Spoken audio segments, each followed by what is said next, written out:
The next two problems we're going to be looking at are factors with perfect square trinomials. Our factors with perfect square trinomials kind of takes the same approach to our difference of squares. In fact, we're trying to see what two things are we squaring for our n terms.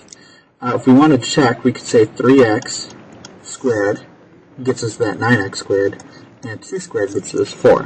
Which means if this is a perfect square trinomial, our a value would be 3x, and our b value would be 2. So the question is this a perfect square trinomial? Well, we need to check our middle term. For it to be a perfect square trinomial, it has to follow form a squared, then either plus or minus 2ab plus b squared.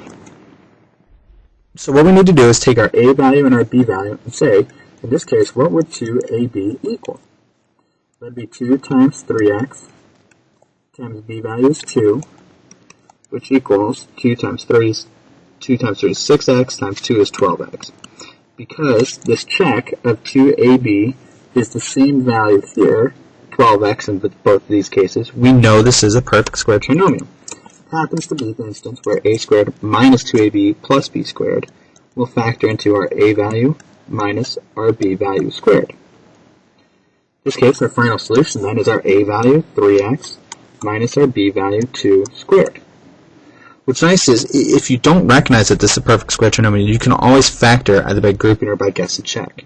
Really quickly on the side, we could take 9x squared minus 12x plus 4, multiply those together, and you're looking for multiples of 36 that add together to give you negative 12. Multiples of 36 added together to give you negative 12 or negative 6 and negative 6. 9x squared minus 6x plus a negative 6x plus 4. You're going to group. Factor out a 3x, and you're left with 3x minus 2.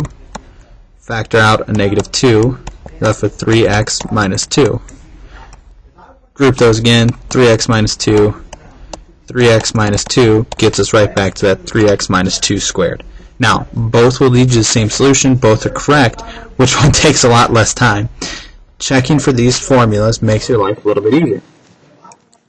Again, let's take a look at D, 9u squared plus 16v squared. This would be 3u squared. This would be 4v squared. Our a would equal 3u. Our b would equal 4v. So 2 times a times b would equal 2 times 3u times 4v, which equals 624v. 24uv is the right solution. That's what we're looking for. That's our middle term. Because those match, we know this is a perfect square trinomial. Perfect square trinomial in this case is going to factor into 3u plus 4v squared. Again, these can be reached using other means, but if you can check for the formula, if you've got the formula down, your life can become a lot easier.